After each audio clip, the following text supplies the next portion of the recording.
don't care if you guys within your economy of motion are coming in, rotating down and away. I don't care if you're dropping straight down and coming back up with the pistol. I'm just looking for the most efficient way from point A to point B. He's talking about, dropping the rifle straight down, spinning it over. I used to do this technique to spin it over because it keeps the controls on the outside. However, what I learned from John is much faster than a lot of the stuff that I see, and I'll do a video comparison because I don't have a timer per se that's going to capture it, but we can do a side by side and see which one looks quicker. So what we'll do is the 3 techniques: dropping it straight down to a draw, we'll do rolling it over to a draw, and then we'll do how John teaches me, and I'll explain how that breaks down. I've got other videos on it, but I'll add it in this video as well. So let's check it out. So we're gonna assume it's a hard down. We're gonna get a mush. We're in a range that we need to get the gun up, right? Because we don't have time to do a tap rack bang. We don't have time to clear the malfunction, and we want to be able to keep engaging.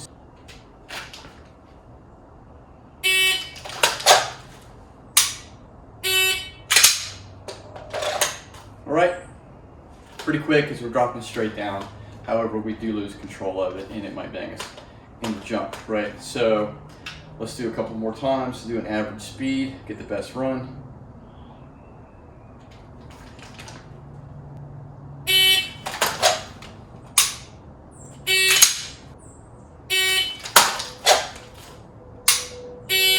All right, now we're gonna do the roll. I do like it because it does pin it a little bit better.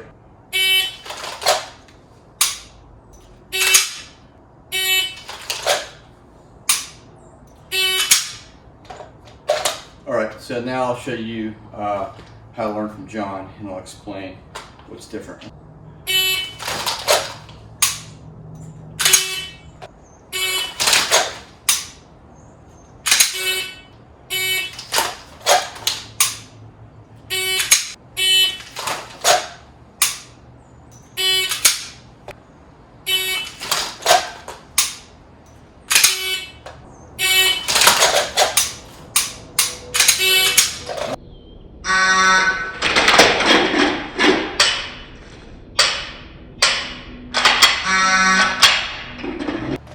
Alright, so the difference here with John's technique is letting it go here. We're giving it momentum and then letting it go. And then letting our elbow catch it. To maintain control, prepares the hand to be in a place to meet the pistol, pick up the front sight, push out, extend both elbows, and then shoot. Right. Also, again, once we bring it here, our arms are staying within a 45. We're not pushing it way out here, so we have an economy of motion. We catch it. The rifle's pinned in a good place, push out and shoot, right? So what we're doing is getting the rifle out of the way, we're controlling the fall, the recovery, and getting our hands in the right place to be able to get our hands together and eyes all in alignment to push out, to shoot on the target. So economy of motion, we talk about what's faster, right? Dropping it straight down might be faster, but you don't have the control of the rifle any longer. Think about a hot suppressor or something like that. And then, your hands can go to the gun, okay? You can apply that same technique. Rolling it over, it's got a control aspect of getting the muzzle away from your body, and it's nice and pinned. Now something kind of that blends the best of both worlds is we're bringing it here, right? We're letting the rifle go, and then I'm gonna do it at full speed, right? So here we're pressing it to pin the rifle, the muzzle's out of the way. I could go hands on like this. I could run the pistol fine for this, right? I could take a knee, right? So again, we'll look at it in slow motion. Both hands are flicking the gun to the left. We let it go. Hands go to the right place. Hand is set up, thumb towards target, palm upwards, mid-chest. Right, we're pinning the rifle. Right, we're letting the momentum take in, and we're just pinning with our elbow. Bring it up, push it to the eye, punch out, extend, pull the trigger. So we talk about economy of motion and the differences between how we stow the gun to get to our pistol. This is going to be the differences We'll compare which ones are faster.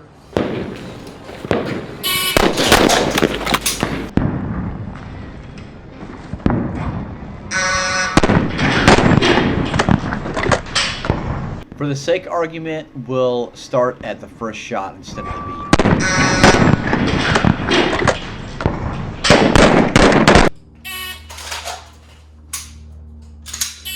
For a malfunction clearance, right, it's either you get a click or a mush. Click, tap, rag, bang, get back to work. If it's a mush, we're ideally going to be behind cover, maybe drop to a knee. We're going to have to rip the mag out, lock it back, let the bolt go home to give it a chance to, when we reload it, again, it's going to pull out the extra round that might still be stuck that wasn't extracted when you initially locked it back. And so that gives you these kind of different steps for redundancy, while still maintaining a sense of speed to be able to get the gun back up.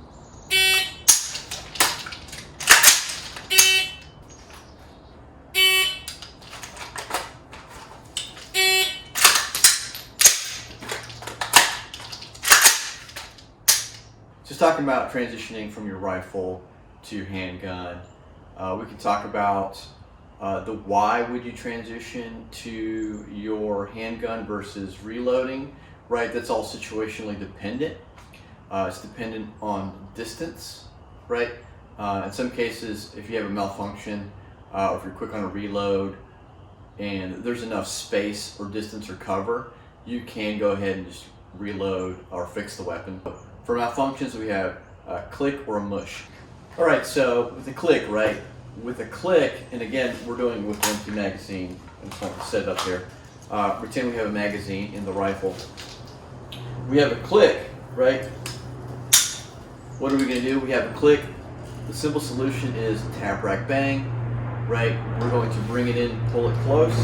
This allows us to tap it. We're going to turn it over. And I'm going to take the magazine out. So it's like the gun. We're going to rack it. And then watch the muzzle push out and target, pick up the front sight, pull it tight and shoot, right?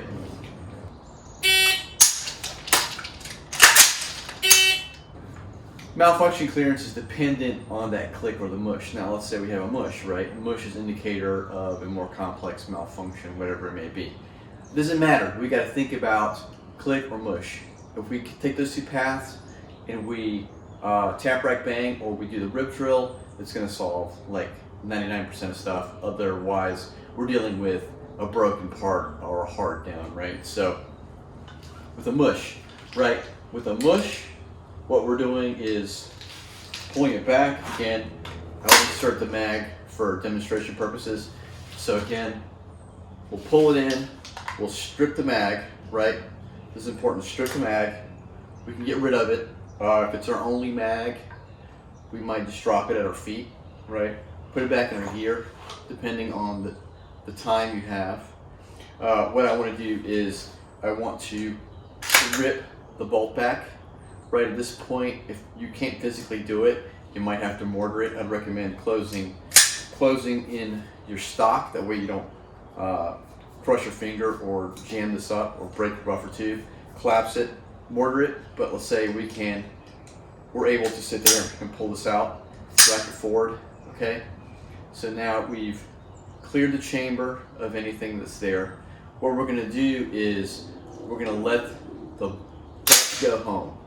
Why are we doing this? Because we're going to proceed into a reload. Push pull, and then what we're going to do is we're going to rack it, right? In the case that there wasn't a magazine in there, the point is we're incorporating a tap, rack, bang. So we reload, rack it, and then we can go back to shooting. The point of letting the bolt go back home after we've cleared it is to give that extractor another chance to rip out whatever's stuck in there. If there's a casing stuck in there, it gives that other opportunity. If you've got a failure of extractor or it's starting to go, that second time might help it get that other round out, right? So the two paths are click or mush, right?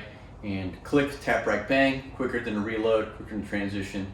the rip drill for the mush, and that might require a transition instead because the distance, right? If I have to sit there and work a malfunction, I'm right out in the open within bedroom space, it's going to be quicker to do a reload. If I'm at 25 yards behind cover, I might be able to get that malfunction cleared out, reload it up, and then we can get the rifle back in the fight because that's our preferred weapon, right? So we'll do tap, rack, bang, right? And then what's going to happen is we'll check the speed on that, and then we'll do a rip drill.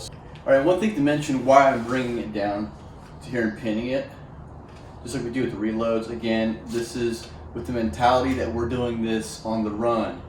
If you're running or moving on the move and you're shooting and you get a click, we pull it in tight so we can do a tap, rack, bang. Don't maintain control while we're moving, right? A lot of the stuff you'll see is based on static shooting, and we want to be able to adapt this stuff to shooting on the move. In case you're not behind cover, you don't want to stand in the middle of an open space trying to work your rifle.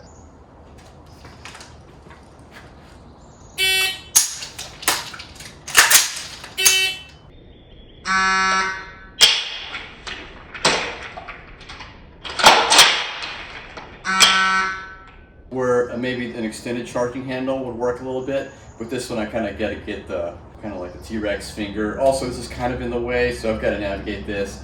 I could probably shave a couple tenths by removing this or having a better charging handle, but feel pretty good for a tap, rack, bang at about 3 seconds. So let's do the rip drill. All right, so we're going to get mush, and then now we're going to apply the rip drill.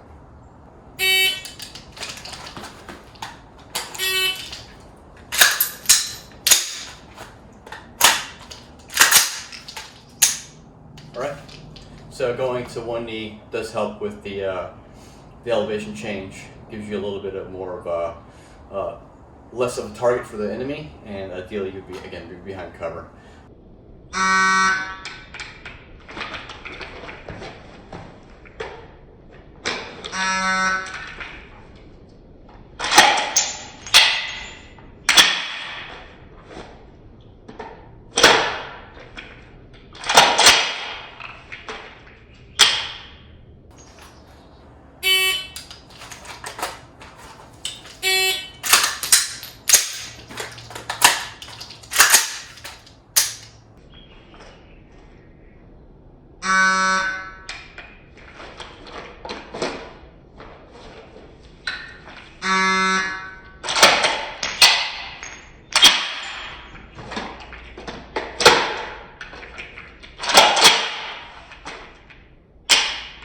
Guys, thanks for watching, and we'll see you in the next video.